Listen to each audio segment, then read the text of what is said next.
Hello everyone! Welcome to the Four Corners. By the way, I'm Ken, and in this episode, pag-usapan po natin yung tungkol sa bone marrow transplant.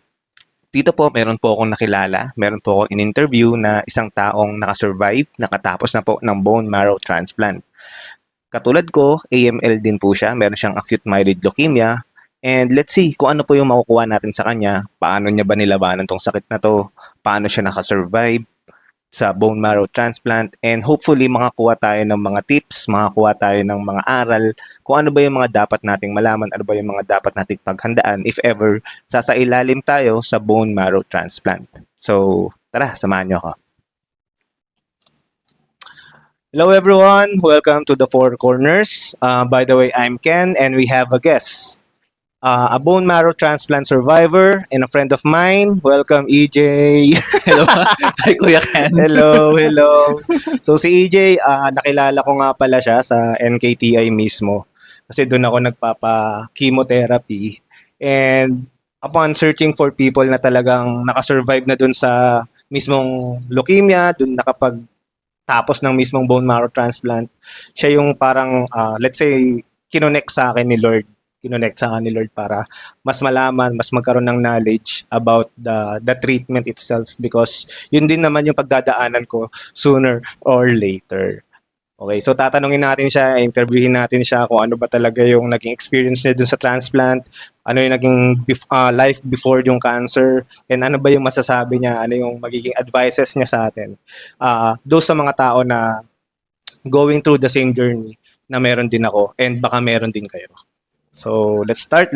So, pakilala ka muna siguro, EJ. Hello, everyone. I'm Earl John Ramos Villegas. Yeah. I'm 28 years old from Cagayan Valley. Okay. And yun, I'm a nurse and sa Cagayan Valley Medical Center. And right now, I'm more than 100... Ano ba? Ano ba? 1 year plus na akong post-transplant Yun. ng bone marrow. Post-transplant. So, yun nga, nakatapos na siya mismo nung transplant, nakapag-stem cells. Sino ba lang yung donor mo nun?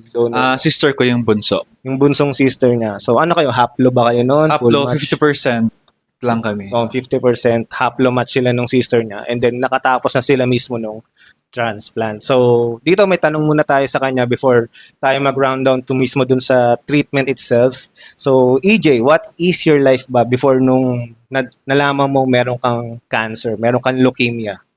Noon, that's parang 2020.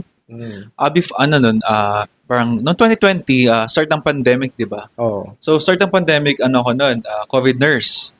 Then, kasi, maraming food. Ano? Marami kasing food doon sa sa COVID ward. So, wala. Nurse ako, tapos pag walang ginagawa, kakain.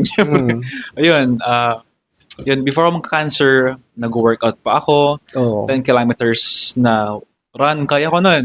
And napaka-active ng lifestyle ko. Ayun. So parang di mo iniisip na parang magkakaroon ka ng mismong sakit na yun no? Wala. Kasi parang healthy lifestyle ka, tapos talaga yung mismong ginagawa mo, yung routine mo, normal routine mo is you have workout, you have your diet. So parang as a normal person, compared to a normal person, parang mas healthy ka, parang Opo, gano'n. active ako nun. Sobrang active ko sa lifestyle ko. Kasi parang priority ko nun yung health ko. Ka-workout ako ng workout, kain ng sustansya, gano'n ako nun. Kasi nurse ka din, syempre, di ba? Alam mo yung mga bawal sa kayong mga dapat. Yeah. No? So, paano mo nalaman na Paano mo nalaman na may cancer ka? Ano nag-trigger? Yun, November kasi, na-observe ko na ang taba ko. So, parang 86 kilos ako noon. Okay. So, naisip ko magpa-HbA1c. HbA1c kasi, chinecheck niya yung sugar level ng katawan mo in the past 3 months. So, yun lang papacheck ko sa laboratory. Okay. Kaya naisip ko kasi, parang kung magpapacheck ako ng HbA1c, magpa-CBC na rin ako kasi isang tusukan lang naman. Tama. Isang blood lang naman yun. So, napacheck ko ng CBC ko. Normal yung HbA1c ko. Ang problema, yung CBC ko.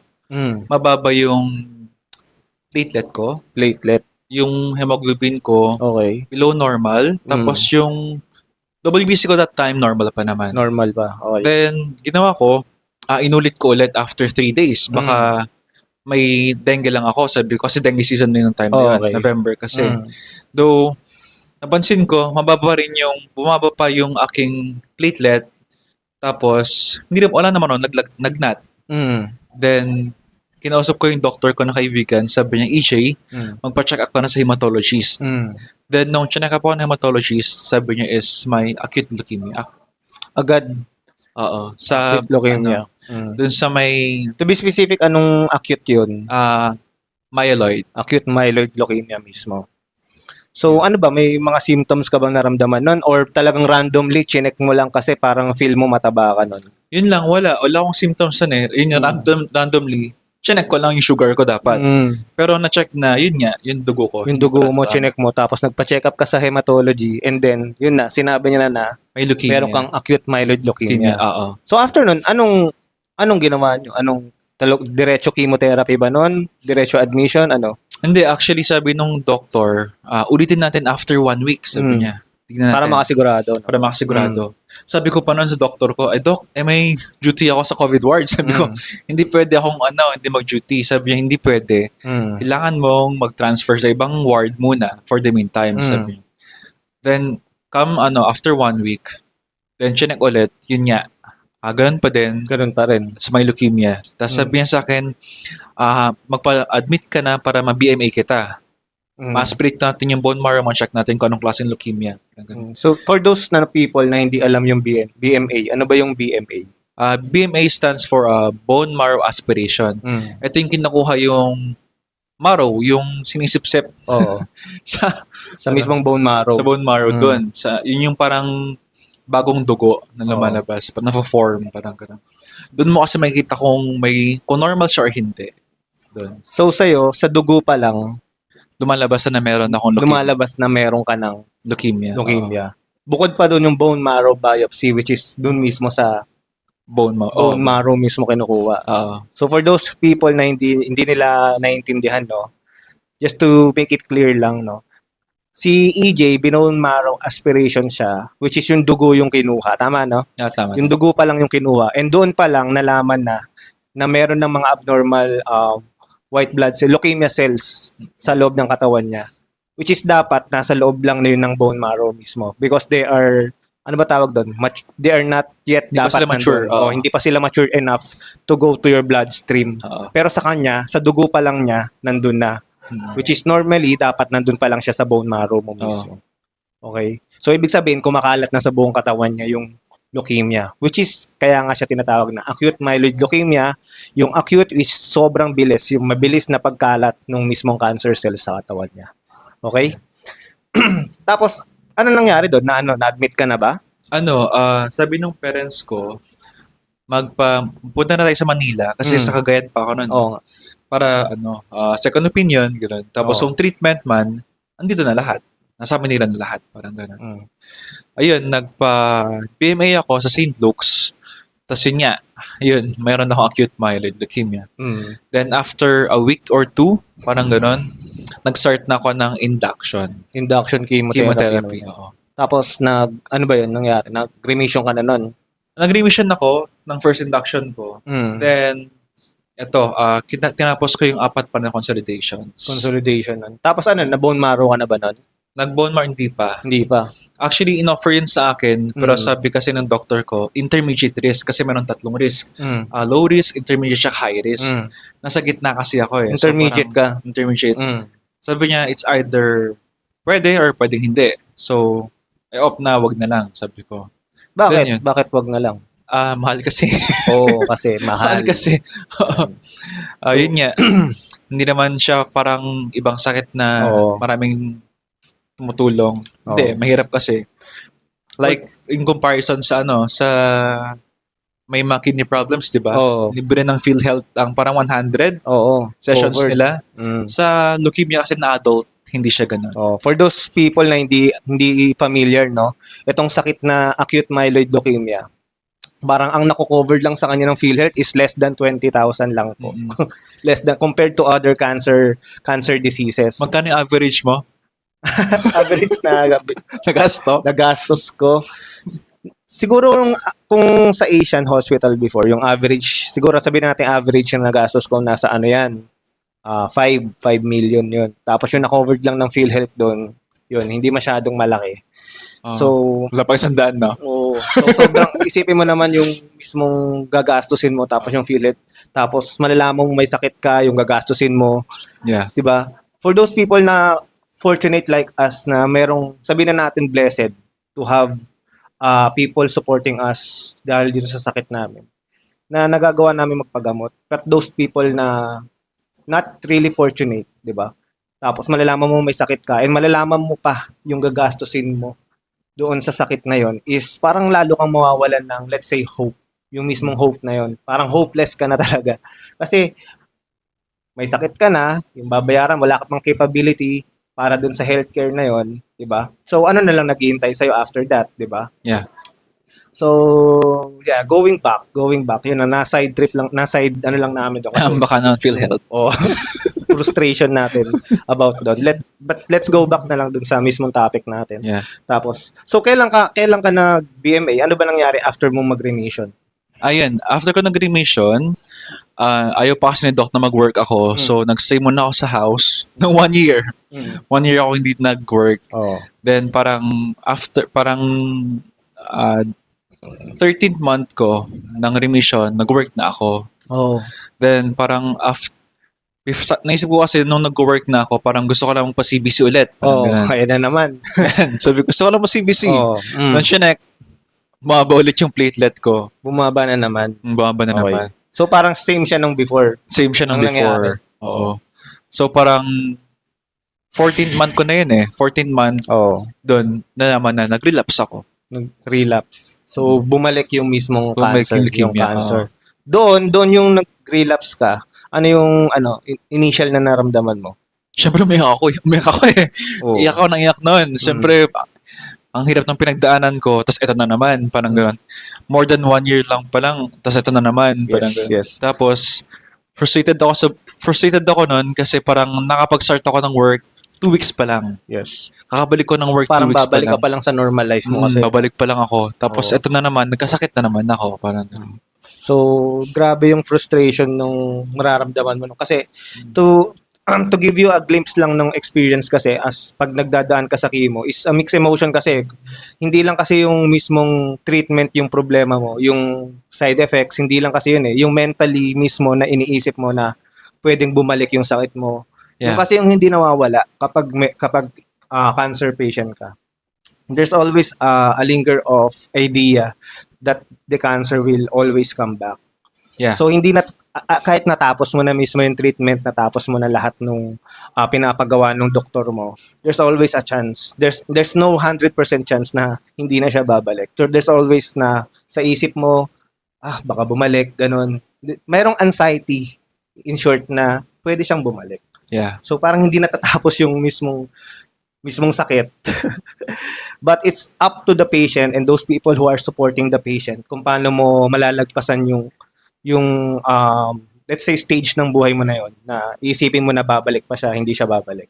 So nandun pa rin. So to those people na meron kayong mga cancer patient, continue supporting them even though na tapos mo na yung mismong cancer treatment, because the treatment itself mismo sa utak, sa mental health nung mismong cancer patient, it never stop. Okay? After ng treatment, it never stop. Meron pa rin. Kailangan pa rin nila ng support nyo. Kailangan pa rin nila ng suporta ng family nila. Yeah. Kung sino man yung mga taong nasa paligid nila. So, going back. So, after ba nun, doon ka na ba nagpa-bone marrow transplant? Di check up kay Doc Bonnie. Hi, Doc Bonnie. Yun yung doctor namin, si Doc Bonnie. Hello. Sabi ko. Na-mention ka na namin. Sabi niya, mag-salvage chemo ka. The word itself kasi nakatakot. Salvage chemo. Tapos, dalawa yun. Yung salvage chemo ko, dalawa siya, parang November tsaka December ata yun eh. Then, after nun, nag-descent, basta tinanggal yung immune systems ko pa, pinababa pa. Kasi yung kapatid ko siya ako, 50% lang kami ng donor. Then, nag-transplant ako ng March 8. Ako na-transplant. Okay. Yeah. Tapos yun yung transplant, ilang buwan bago umeffect yung mismong transplant? Ano, So, paano ba yung transplant? Ano ba? Inooperahan ka ba nun? Sino-surgery ka ba? Ano ba? hindi. Sa bone marrow transplant, ang bago niya kasing name ngayon is haploidentical hematopoietic Mm. stem cell transplant. So, stem cell transplant siya. Yeah. Walang surgery na nangyayari. So yung goal kasi ng transplant is palitan yung cells na nasa bone marrows mo, nagkakos ng leukemia. Okay. So parang yung bone marrow, Mm. yung chemotherapy, ang ginagawa niya is papatayin niya yung cells ng bone marrows mo. Yes, okay. Then ano mangyayari? So pag namatay yung cells sa bone marrows mo, wala mang reproduce ng bagong cells ng blood. Mm. So ang gagawin niya is bibigyan kanya ng stem cells. Okay. Yung stem cells kasi matalino sila. Kung saan yung sira, doon sila pupunta. Mm. So yung stem cells nung sister ko na na-harvest sa kanya is dinaan dito sa leg ko. Dito siya. Yung central line. Tapos it takes parang 10 to 14 days before nila nahanap yung bone marrow. Okay. Tapos so nasa bone marrow na sila na produce ng bagong stem cells or bagong blood ng recipient. So ngayon, ang dumadaloy sa dugo ko na is yung dugo ng sister ko. Okay. Yung mismong donor mo. Donor ko. Ano yun? Ilang months yun bago yung recovery period ng ng bone marrow transplant? Yung recovery period, depende. Sabi sa libro, 12 to 18 months. Okay. Pero depende rin yon sa Sa mismong patient, sa iba-iba, patient. no? Kasi after ng transplant, meron pang tinatawag na anti-rejection medication. Ito yung tinitake para hindi i-reject ng body yung stem cells ng donor.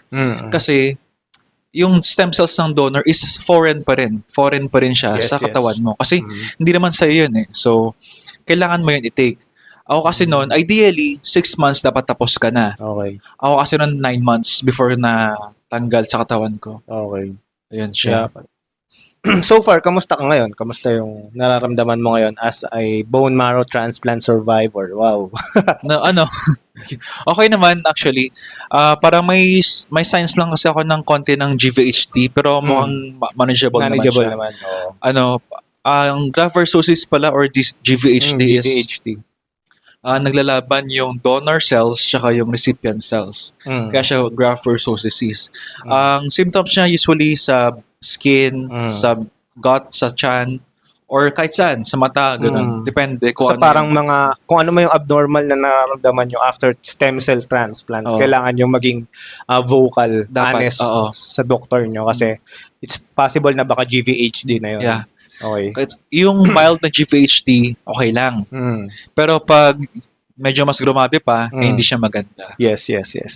So, dapat may nang-feel ka, i-report mo kagad sa doctor. Okay. Yeah. So, siguro last question, no? So, last question, ano kaya magiging advice mo as a bone marrow transplant survivor to those people na alam mo yun, pinagdadaanan din yung same journey, meron din cancer, meron din leukemia, or will go through a bone marrow transplant itself.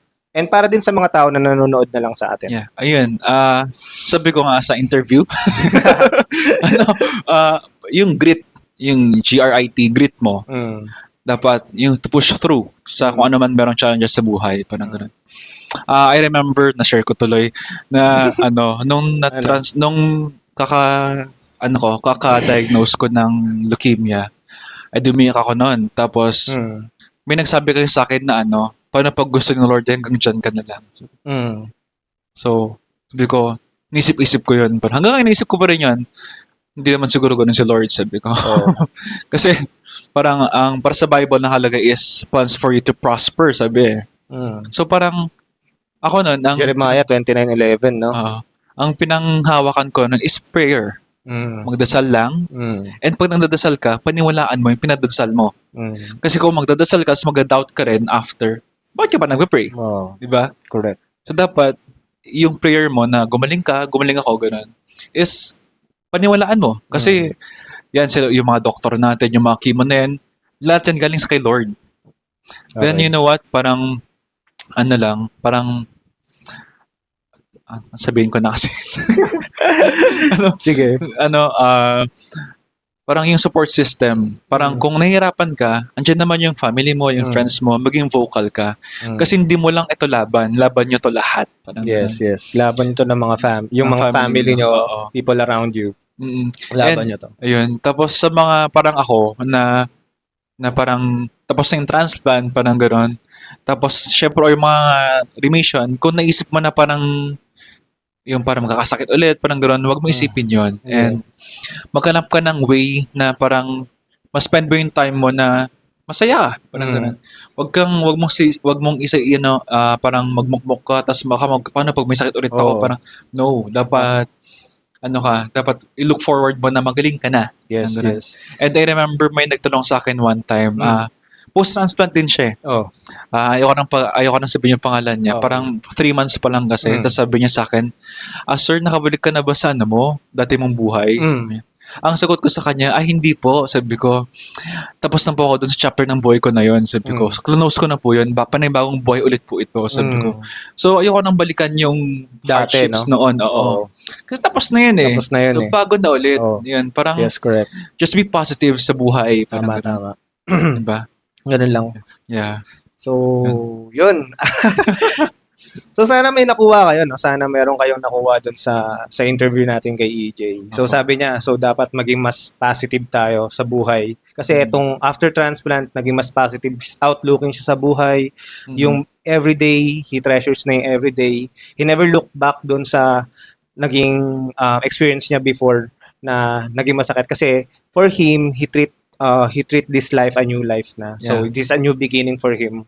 So sana ganun din tayo, no. Let's not look back to the past na lahat ng masasama, but let's look forward instead. Yeah. Doon sa magagandang nangyari sa atin. In short, let's be positive. Yeah, just add ko lang din sa mga parang magta-transplant or ongoing ng chemo, parang you forgive yourself. Yes. Tapos Tama. mag-pray kayo, kasi parang spiritual healing, after spiritual healing, physical healing begins. Yes, Yun correct. yung na parang patawarin mo sarili mo, patawarin mo nagkasakit sa'yo. Yes. Nasakto yung mga nagkasakit na ba? Nasaktan. Mga nakasakit sa'yo. Nakasakit yun. Mga nakasakit sa'yo. Oo. Kasi, peace of mind, di ba? Positive na yun Positive ka na. Basta lahat positive. After Huwag lang sa COVID. This is a new beginning na talaga. So, yun yung dapat nating isipin after lahat ng mga pinagdaanan natin. Okay? So, thank you EJ. Sobrang haba na ng video natin pero sana marami kayong nakuha dun sa mga pinag-usapan natin. So sana maging karoon ng part 2, no, sana. Okay. No? So thank you everyone. Thank you for joining us. Again, this is the Four Corners, and thank you everyone. Peace out. So yun, nalaman natin kung ano yung meron sa bone marrow transplant, ano yung storya ni EJ, ano yung naramdaman niya, and ano ba yung mga masasabi niya about sa experience niya sa bone marrow transplant. Big shout out nga pala sa family nila, kay Tita Ruby, hello, kay EJ, and thank you kasi nung una pa lang kaming na-diagnose ng acute myeloid leukemia, wala kasi kaming makausap, but isa sila sa mga taong nalapitan agad namin, nakipag-usap, nag-share ng experience nila. Tumulong sa amin malinawan kung ano ba talaga yung sakit na acute myeloid leukemia, because nung una kami na-diagnose ng acute myeloid leukemia, hindi talaga namin alam kung saan kami lalapit. Hindi talaga namin alam kung ano yung mga informations or mga tips na kailangan namin makuha. And sobrang laking boost, sobrang laking tulong na nalaman namin na mayroong isa tao na nakasurvive sa bone marrow transplant. So, I think that's it for me. See you on the next episode. Thank you.